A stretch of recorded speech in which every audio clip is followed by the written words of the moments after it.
السلام علیکم دوستوں، میں ہوں محمد آصف۔ آپ دیکھ رہے ہیں Asif beauty tips and medicine. تو دوستوں، آج ایک میڈیسن میں لے کر حاضر ہوں جس کا نام ہے ٹگرال 200 mg۔ نواٹس کمپنی سے بناتی ہے۔ کاربامازیپام اس کا سالٹ ہوتا ہے۔ 50 گولیوں کی پیک ہوتی ہے۔ کس مقصد کے لیے ہوتی ہے اور کس بیماری میں استعمال کی جاتی ہے، اور اس کی مکمل وضاحت جو ہے نا میں آگے چل کر بتاؤں گا۔ اگر آپ میرے چینل پر نئے ہیں تو میرے چینل کو سبسکرائب کریں، ساتھ دیے گئے بیل آئیکن بٹن کو پریس کریں تاکہ آپ کے پاس ہر نئی آنے والی ویڈیو پہنچ سکے۔ تو چلو دوستو، چلتے ہیں میڈیسن کی طرف۔ میڈیسن کی ٹوٹل وضاحت میں آپ کو بتانا چاہتا ہوں۔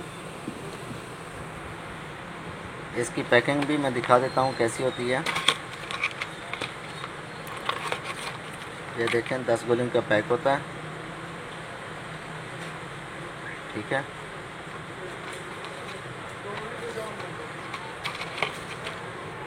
اور اس فارمولے کو کتنی کمپنیاں بناتی ہیں وہ بھی میں آپ کو ٹوٹل بتاتا ہوں۔ اس فارمولے کو اس وقت 4 کمپنیاں بنا رہی ہیں۔ ایک تو یہی ہوگی نواٹس کمپنی، دوسرے نمبر پر پلاٹینیم کمپنی۔ پلاٹینیم کی جو ٹیبلٹ ہے اس کا نام جو ہے سیزونل ہے۔ تیسرے نمبر پر ہے ٹیرل مرک کمپنی کی۔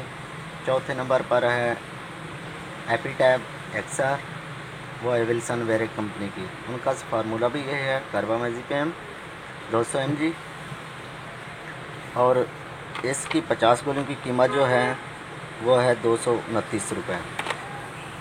ہر کمپنی اپنا اپنا ریٹ رکھتی ہے، اس میں کوئی ناغہ نہیں کرنا چاہیے۔ یہ مرگی کے مریضوں کے لیے بہت ہی خاص ہوتی ہے۔ اب میں بتاتا ہوں کہ مرگی کی کتنی اقسام ہوتی ہیں اور اس کی شناخت کیسے ہوگی کہ مرگی ہے یا نہیں ہے، اور یہ قابل علاج مرض ہے، اس کا علاج ہے۔ مرگی، جسے انگریزی میں ایپیلیپسی اور عرف عام میں جھٹکے کی بیماری کہا جاتا ہے، دنیا بھر میں دماغی امراض میں سب سے عام عارضہ ہے۔ ایک محتاط اندازے کے مطابق پوری دنیا میں 50 ملین سے زائد افراد اس عارضے کا شکار ہیں، جن میں سے 80% کا تعلق ترقی پذیر ممالک سے ہے۔ اگر پاکستان کی بات کی جائے تو یہاں مرض کی شرح تقریباً 1% ہے، جبکہ زیادہ تر مریض 30 سال سے کم عمر ہیں۔ مرگی سے متعلق دستیاب اعداد و شمار کے مطابق 2 ملین یعنی 20 لاکھ افراد اس مرض کا شکار ہیں۔ تاہم شہری آبادی کی نسبت دیہی علاقوں میں مرض کی شرح بلند ہے۔ گاؤں دیہات میں کئی غیر حقیقی تاثرات عام ہیں جو علاج معالجے میں بھی رکاوٹ کا سبب بنتے ہیں۔ یہی وجہ ہے کہ دیہی علاقوں میں علاج کی شرح 1.9% ہے، جبکہ شہروں میں یہ شرح 27% تک ہے۔ دراصل مرگی کو اس کی علامات کے باعث کسی جادو ٹونے کا اثر، جن بھوت یا کسی مفعوق الفطرت شے کا تسلسل سمجھا جاتا ہے، اور اکثریت علاج معالجے کے لیے عطائیوں، پیروں، فقیروں سے ہی رجوع کرتی ہے، جہاں علاج کے نام پر مریضوں کے ساتھ انتہائی غیر مناسب سلوک کیا جاتا ہے۔ یہ بھی دیکھا گیا ہے کہ بعض والدین نہ تو اپنے بچوں کا علاج کرواتے ہیں اور نہ ہی کسی سے اس کا ذکر کرتے ہیں، جبکہ اکثریت اسے ناقابل علاج مرض سمجھتی ہے۔ حالانکہ ادویہ کے ذریعے نہ صرف اس پر قابو پانا سہل ہے بلکہ مریض تندرست ہو کر اپنی زندگی عام افراد کی طرح گزار سکتا ہے۔ مرگی ایک دماغی بیماری ہے۔ اس کی وجہ یہ ہے کہ انسان دماغ میں جو برقی کرنٹ پایا جاتا ہے، اگر اس کرنٹ کے نظام میں کچھ گڑبڑ واقع ہو جائے تو نتیجے میں یہ مرض دورے کی صورت ظاہر ہوتا ہے۔ یوں بھی کہا جا سکتا ہے کہ انسان کے دماغ میں پایا جانے والا برقی کرنٹ جب وقتی طور پر بے قابو ہو جائے تو نتیجے میں جسم پر دورے کی سی کیفیت طاری ہو جاتی ہے، جسے طبی اصطلاح میں مرگی کہتے ہیں۔ مرگی کی عام علامات میں پٹھوں کا کھنچاؤ، جسم کا اکڑنا، بدحواسی، اچانک بے ہوشی طاری ہونا، کھڑے کھڑے ٹھوکر کھائے بغیر نیچے گر جانا، منہ کا ٹیڑھا ہو جانا، وقتی طور پر سانس کا رکنا جس کی وجہ سے ہونٹ نیلے پڑ سکتے ہیں، منہ سے جھاگ کا نکلنا، دانتوں تلے زبان کا آنا، بول و براز خطا ہو جانا وغیرہ شامل ہیں۔ یہ بیماری عمر کے کسی بھی حصے میں لاحق ہو سکتی ہے، لیکن بچوں میں اس کی شرح بلند ہے۔ نوجوانوں میں مرگی سے متاثر نئے مریض نسبتاً کم پائے جاتے ہیں۔ مرگی کا عارضہ عمر بھر مریض کو اپنی لپیٹ میں رکھ سکتا ہے، البتہ نوجوانی میں اس کے دوروں کی شدت یا تو بہت ہی کم ہو جاتی ہے یا پھر ختم ہو جاتی ہے۔ یہ ایک طویل المدت مرض ہے جس میں ادویہ کا استعمال کئی برسوں تک جاری رہتا ہے۔ اس کی ابتدائی علامات ہر مریض میں مختلف ہو سکتی ہیں، تاہم زیادہ تر مریض دورے سے قبل چند مخصوص کیفیات سے دوچار ہوتے ہیں، مثلاً گھبراہٹ، خوف، تیز دھڑکن، چکر آنا یا آنکھوں کے سامنے تارے سے آنا، اشیاء کا حجم چھوٹا یا بڑا نظر آنا وغیرہ وغیرہ۔ وقت گزرنے کے ساتھ ساتھ مریض کو ان کے مخصوص علامات کی شروع ہوتے ہی اس بات کا احساس ہو جاتا ہے کہ اب اسے مرگی کا دورہ پڑنے والا ہے۔ مرض لاحق ہونے کی وجہ کے حوالے سے حتمی طور پر یہ نہیں کہا جا سکتا کہ کون سی وجہ دورے کا سبب بن سکتی ہے، البتہ بعض اوقات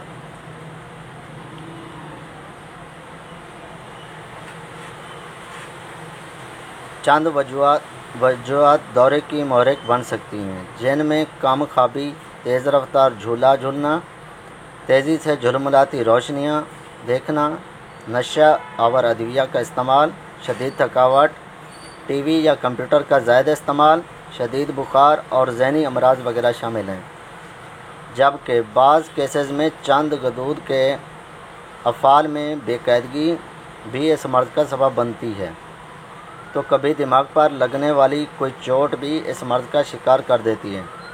البتہ نوزائیدہ یا کم عمر بچوں میں تیز بخار مرگی یا بعض اوقات کسی اور ذہنی پسماندگی کا سبب بن جاتا ہے۔ اگر مرگی کے مریض کو یہ علم ہو جائے کہ کون سی وجہ سے دورے کا سبب بن سکتی ہے تو وہ ان وجہ سے اجتناب کے دورے سے ممکنہ طور پر محفوظ رہ سکتا ہے۔ مرگی کی درست تشخیص دماغی امراض کا ایک ماہر معالج ہی کر سکتا ہے۔ یوں تو مرگی کی کئی اقسام ہیں، لیکن سب سے عام قسم ٹونک کلونک یا کنولیوسس سیریز ہے۔ اس سے متاثر مریض دورے سے قبل چیخ مارتا ہے اور چند لمحوں کے لیے اس کا پورا جسم اکڑ جاتا ہے، جس کے بعد جھٹکے لگنے لگتے ہیں۔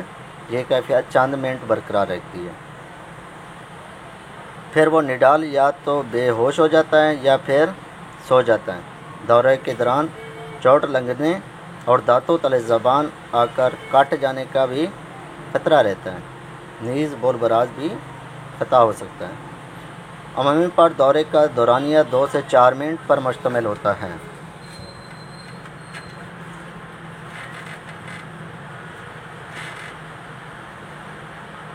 مرگی کے اس قسم میں دورے کا دورے روزانہ بھی پڑ سکتے ہیں اور دن میں کئی بار بھی، یا پھر ان میں کئی مہینوں کے طویل وقفے بھی آ سکتا ہے۔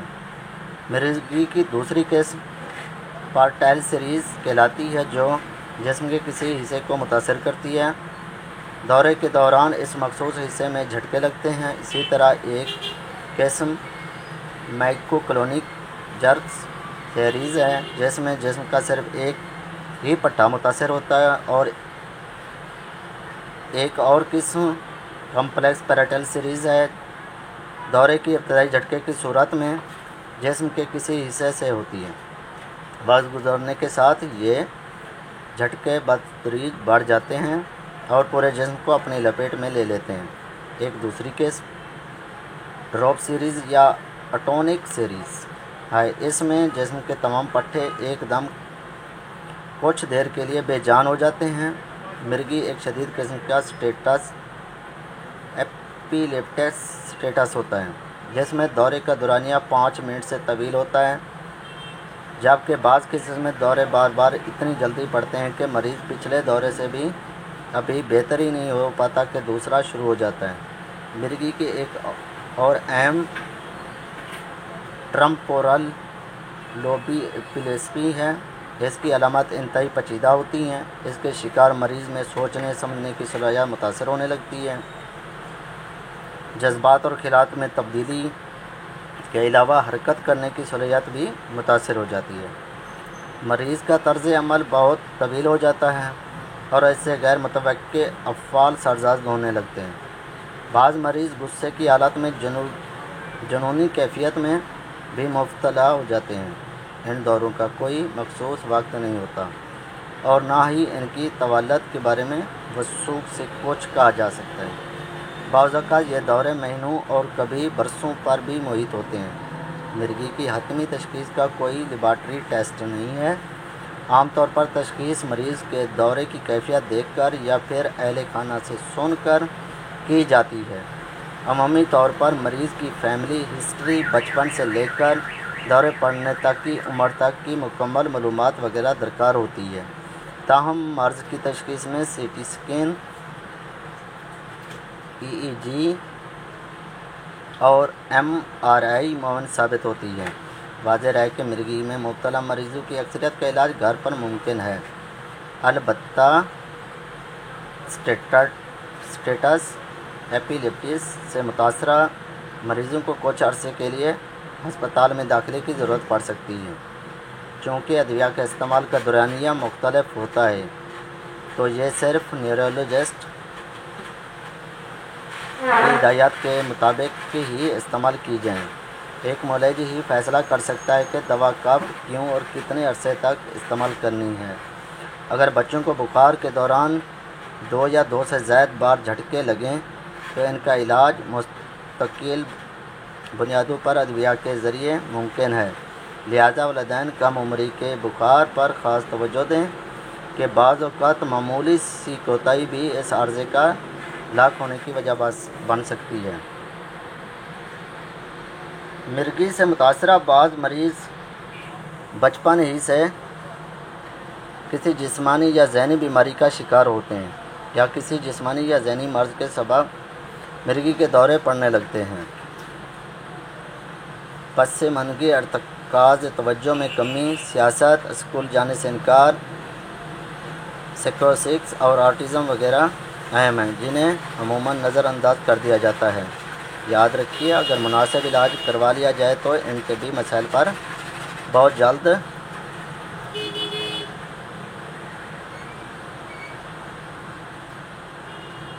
علاج ہو سکتا ہے۔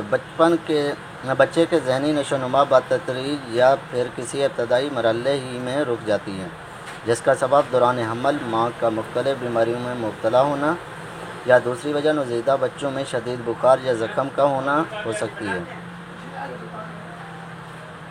ذہنی پسماندگی کے شکار بچوں کی جوں عمر بڑھتی ہے، روزمرہ معمولات انجام دینے کا عمل سست ہو جاتا ہے۔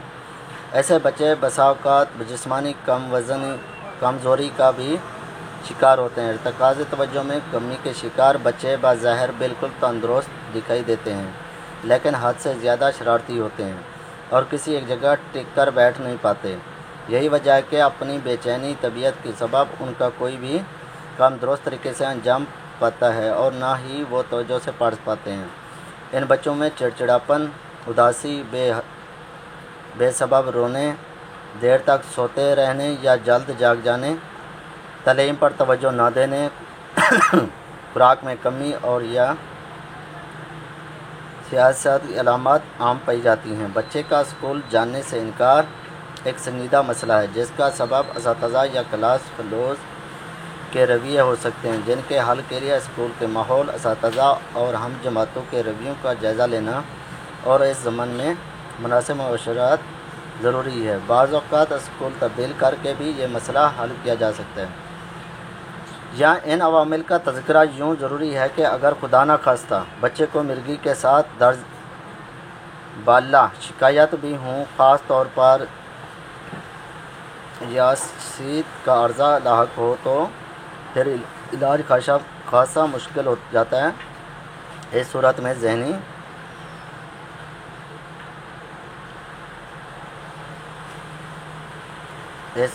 ذہنی امراض کے ماہر معالج سے تفصیلی معائنہ اور نفسیاتی تجزیہ کروانا ناگزیر ہو جاتا ہے تاکہ درست تشخیص اور مناسب علاج ہو سکے۔ مرگی سے متاثرہ بچوں کے والدین پر یہ ذمہ داری عائد ہوتی ہے کہ وہ ان کی جسمانی ذہنی نشو و نما پر خاص نظر رکھیں۔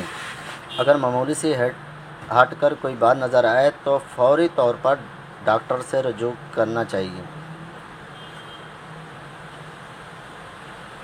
یہ تمام تاثرات لا علمی کا نتیجہ ہیں۔ یاد رکھیے، مرگی سے متاثرہ زیادہ تر مریضوں کی ذہنی استعداد نارمل ہوتی ہے اور وہ اپنی صلاحیتوں کے بل بوتے پر نمایاں امور انجام دے سکتے ہیں۔ ہمارے سامنے ایسے بے شمار معروف افراد موجود ہیں جنہوں نے مرگی کے عارضے میں مبتلا ہونے کے باوجود ایک نارمل فرد کے طور پر زندگی گزاری۔ ایک مثال پیش کرنا چاہوں گا کہ مولانا عبدالستار ایدھی بھی اس مرض سے متاثر تھے۔ اس کے باوجود انہوں نے دنیا بھر میں خدمت خلق کے حوالے سے کام کیا۔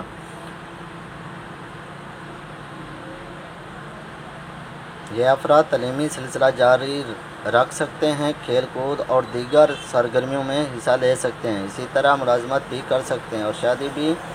مرگی سے متعلق جہاں عوام الناس میں معلومات عام کرنے کی اشد ضرورت ہے، وہیں ہر شہری پر یہ فرض بھی عائد ہوتا ہے کہ اگر وہ کسی ایسے متاثرہ کو جانتے ہیں جو علاج سے محروم ہے تو نہ صرف مریض بلکہ اس کے اہل خانہ کی بھی رہنمائی کریں۔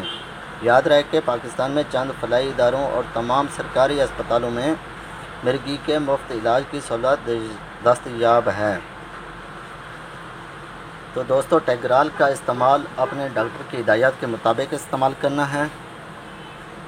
بعض اوقات ٹیگرال نوارٹس کمپنی کی جو ہے نا، یہ شارٹ ہو جاتی ہے، تو مریض کی جو ڈوز ہے نا وہ کم نہیں کرنی چاہیے۔ ایک ڈوز کم کرنے سے زندگی کا بہت بڑا خطرہ بن سکتی ہے، وہ کسی ٹائم بھی دورے کا اٹیک ہو سکتا ہے۔ تو کچھ لوگ ایسے ہوتے ہیں کہ ٹیگرال کھا رہے ہوتے ہیں تو وہ ٹیگرال پر ہی ضد کرتے ہیں کہ ہم نے ٹیگرال ہی لینی ہے، اور انہیں ٹیگرال نہیں ملتی تو وہ واپس چلے جاتے ہیں۔ تو ایسا دوستوں نہیں کرنا چاہیے۔ ٹیگرال کی بجائے آپ ٹیرل لے سکتے ہیں، ایپی ٹیب لے سکتے ہیں، یا پلاٹینیم کی ٹیبلٹ ہے وہ لے سکتے ہیں۔ تو ان کے سالٹ سیم ہی ہے، کاربامازیپام۔ تو ان کی ڈوز ایڈجسٹ ڈاکٹر ہی کرتے ہیں۔ اگر یہ مرض آپ کے سامنے ہے جو میں نے بتائی ہیں تو فوراً ہی ڈاکٹر سے رجوع کریں اور ڈاکٹر کی ہدایت کے مطابق میڈیسن جاری رکھیں، ان میں کوئی کوتاہی نہ کریں، جتنے تک ڈاکٹر بتاتے ہیں اس کا علاج جاری رکھیں۔ تو دوستو، آپ سے ایک چھوٹی سی ریکویسٹ ہے کہ میرے چینل کو سبسکرائب کریں، ساتھ دیے گئے بیل آئیکن بٹن کو لازمی پریس کیا کریں اور شیئر کیا کریں، کومنٹ میں لازمی بتایا کریں۔ آپ سے اجازت چاہوں گا۔ اللہ حافظ۔